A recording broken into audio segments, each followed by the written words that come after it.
بسم الله الرحمن الرحيم أيها المتابعون أبنائي الطلاب وبناتي الطالبات نلتقي بكم مرة أخرى في هذه القناة الشخصية وهذا الموقع للتعليم عن بعد التي تخص شؤون تعليم اللغة العربية للناطقين بغيرها. سلام الله عليكم ورحمة تعالى وبركاته.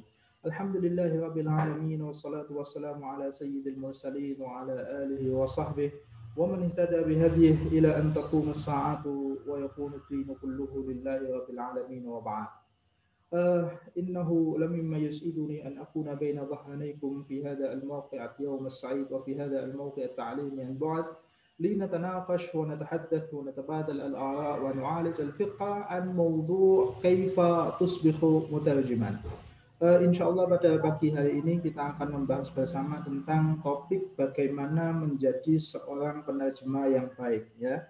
أنا لا أريد أن أطيل عليكم هذا الكلام فدعوني أن أحمل إليكم وأن أحتوي إلى هذه الشاشة الجاهزة ولنتركز على معالجة الموضوع المحور الذي نتمنى أن نسير عليه جيدا في هذا اليوم السعيد هذا الموقع المبارك. فبشكل مباشر المحور اليوم يعني كيف تصبح مترجما. Jadi judulnya pagi hari ini adalah bagaimana menjadi seorang penerjemah yang baik ya. Tentu dalam menempuh sebuah nama penerjemah yang baik tentu ada syarat-syarat yang harus dipenuhi ya. Tentu ada pola-pola yang harus dilakukan. Apa itu syarat dan pola-pola tersebut maka kita akan diskusikan bersama. Tapi sebelum kita membahas lebih jauh, mari kita lihat sama-sama. Siapa sih sebenarnya seorang penerjemah itu? Seorang yang mampu menghadirkan pesan. Nah, pesan itu apa? Yaitu sebuah gagasan, pemikiran, baik berupa perasaan secara ekuivalen. Nah, yang perlu digarisbawahi sini adalah ekuivalensi. Jadi menerjemahkan sebuah pesan tersebut itu tidak hanya mencari sesuatu yang lebih dekat maknanya di dalam bahasa sasarannya, tapi dicari yang lebih ansab. Ya. Jadi ekuivalen itu bisa kita artikan ansabuhum kalimatan, bukan akrabuhum kalimatan. Nah, yang kedua, seorang yang bukan semata-mata mengalihkan kata demi kata dari bahasa sumber ke dalam bahasa target, dalam artikan maknai, memaknai lah itu belum bisa dikatakan seorang penerjemah ya. Dan yang paling penting seorang penerjemah adalah seseorang yang dapat menyampaikan amanah bahasa sumber, artinya bahasa yang diterjemahkannya kepada yang berhak, artinya yang menikmati hasil penerjemahannya itu baik berupa tulisan, maka pembaca atau berupa ujaran atau berarti pendengar ya. Ini yang perlu digarisbawahi bahwasanya seorang penerjemah itu tidak hanya menerjemahkan kata demi kata, tapi mampu menyampaikan pesan dan amanah yang diinginkan oleh si pengucap atau si penulis dalam bahasa sumbernya. Selanjutnya, syurutul mutarjim. Nah, untuk mencapai syarat seorang penerjemah yang baik tentu dibutuhkan beberapa syaratnya ya. Yang pertama, fahmu wasti'abu qawaidil lughatil masdar wa lughatil hadaf wa ususihi ma ats-tsaqafiyyah. Jadi, faham dan menguasai kaidah bahasa sumber, baik bahasa sumber maupun bahasa sasarannya. Nah, misalnya kita menerjemahkan dari bahasa Arab ke bahasa Indonesia, maka kita harus tahu kaidah bahasa Arab dan kaidah penulisan bahasa Indonesia. Juga dasar-dasar budaya di antara kedua bahasa tersebut ya. Yang kedua, ma'rifatul mawdu' al-manqul wal ilmam bihi qabla an yakhtar tariqat at-tarjamah al-munasibah.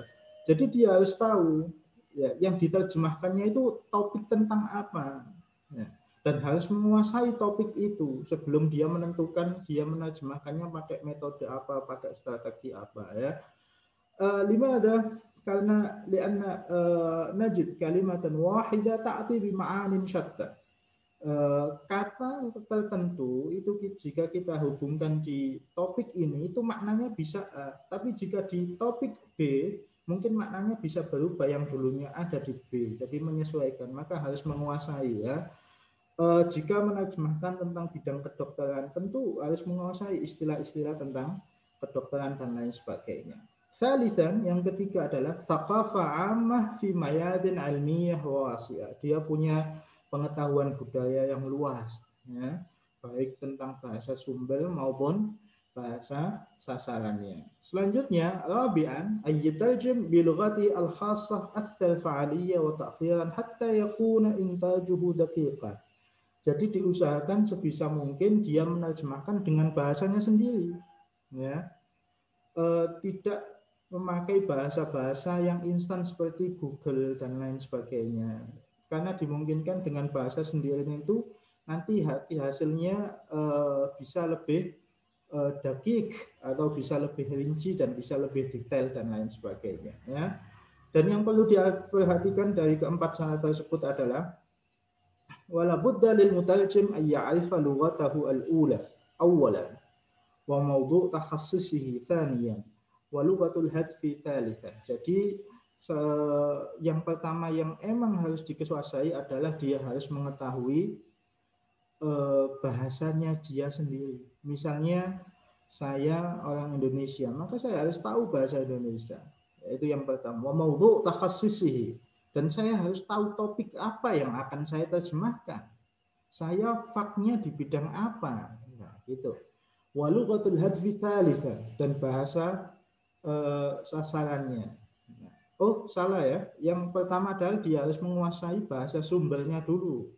Kalau bahasa Arab ya tentang bahasa Arabnya. Terus itu topiknya tentang apa? Misalnya tentang pendidikan, tentang olahraga dan lain sebagainya. Dia harus menguasai itu. Dan yang ketiga adalah bahasanya sendiri atau bahasa Indonesia, bahasa sasarannya yang dinamakan lughatul hadaf. Nah, حينما يكون في اللغة عدد من المترادفات للغة المصدر يجب على المترجم أن يختار الكلمة الأنسب أسلوبيا. Ya tentu jika kita menerjemahkan bahasa Arab misalnya ada kalimat A, tentu kalimat A itu mempunyai banyak makna, ya.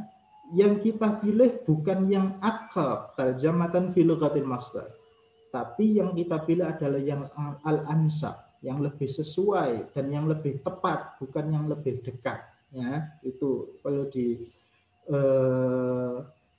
lagi antara kata al-ansab dan al-aqrab. Selanjutnya amaliyatut tarjamah. Bagaimana sih menerjemah? Nah, ini min khibrati adzatiyah, dari pengalaman saya sendiri. Awalan yakni iqra'in nas.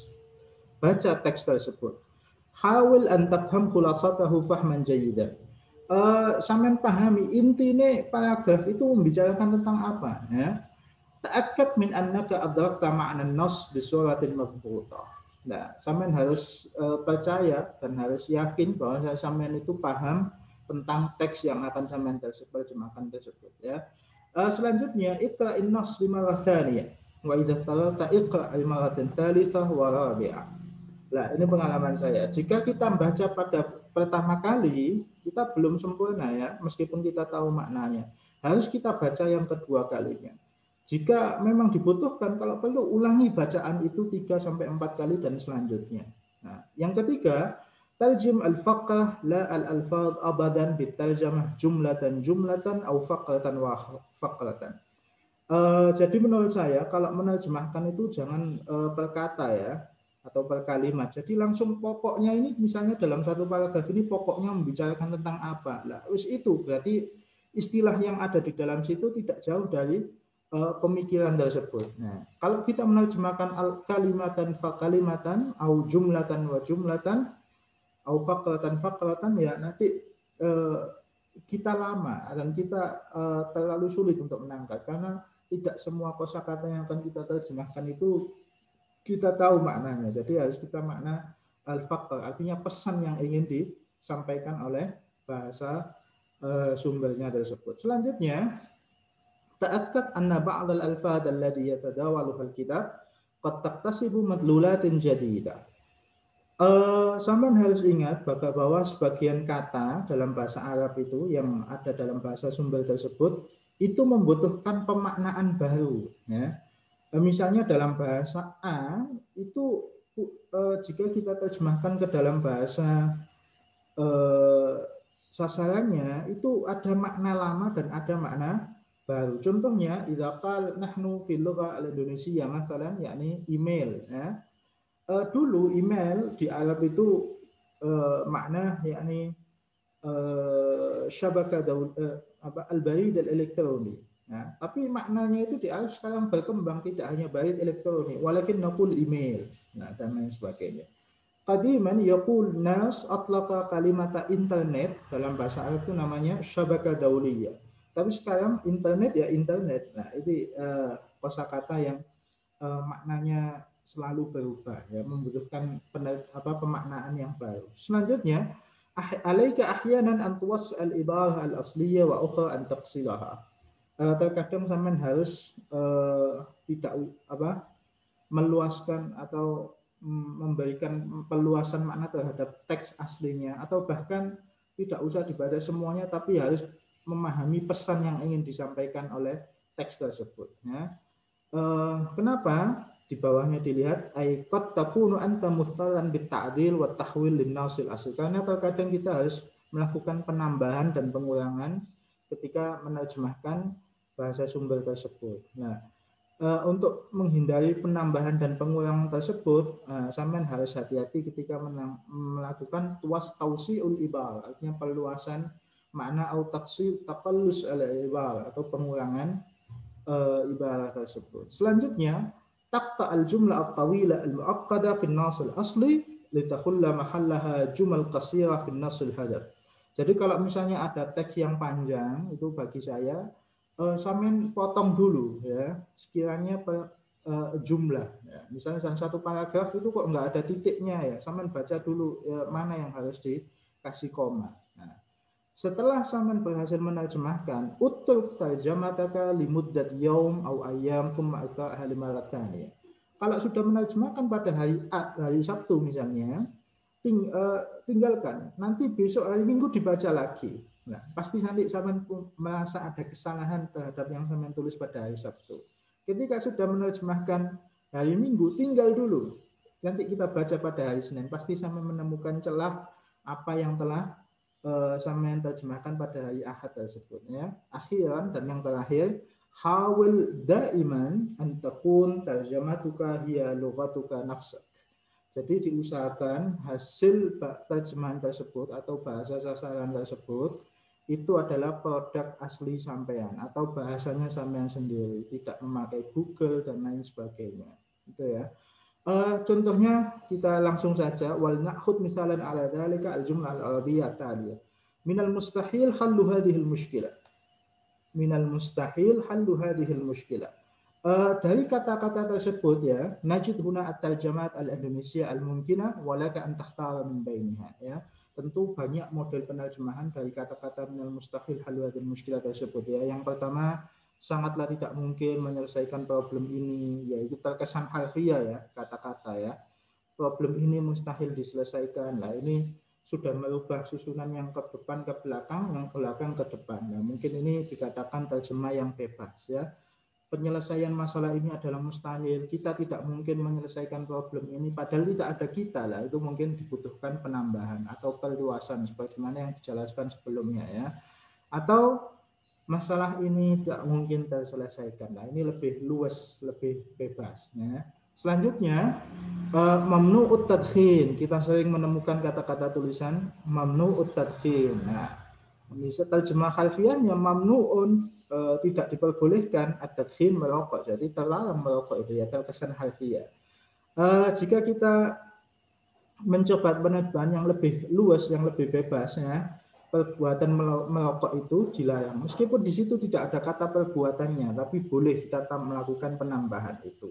Nah, atau lebih ringkesnya langsung saja dilarang merokok. Kenapa? Karena kata-kata dilarang merokok itu yang lebih familiar di bahasa sasaran kita, di budaya Indonesia kita lebih umum dilarang merokok. Nah, gitu. Selanjutnya, kaif halak. Kata-kata kaifa haluk jika kita terjemahkan hal itu keadaannya, maka jika kita terjemahkan harfiah maka bagaimana keadaanmu. Nah, itu terkesan harfiah. Atau mungkin lebih khura ya, kaifa haluka, bagaimana kabarmu. Meskipun hal itu keadaannya, tapi yang dimaksud dalam bahasa sasaran kita, dalam bahasa Indonesia adalah kabar kita, maka kita rubah maknanya ya. Kaifa haluka menjadi bagaimana kabarmu, atau yang lebih simpel, kita kenal dalam budaya kita adalah apa kabar. Oke, langsung saja kita menuju ke latihan penerjemahannya. Ada beberapa aturan. Yang pertama, di bawah nanti ada dua pilihan teks. Yang pertama, samen pilih salah satu dari dua contoh di atas, ya. Samen yang kedua, tarjim al-faqr al-arabiyyah fi ahad an-namudajain. Samen terjemahkan paragraf berbahasa Arab yang di antara dua model di bawah nanti ke dalam bahasa Indonesia. Judul topiknya tentang COVID, ya, tentang Corona 19, dengan menggunakan kosakata seputar COVID yang sudah kita bagikan pada pertemuan ketiga kemarin. Yang ketiga, diusahakan bahasa yang dipakai dalam menerjemahkan itu adalah benar-benar bahasa sampean sendiri. Nah, yang paling penting yang saya garis merah ini, la tuwaddif jami'at tatbiqat at-tarjamah al-elektroniyah mithla Google wa ghairiha illa idza kunta tawattu muqaranatan nata'ij qad.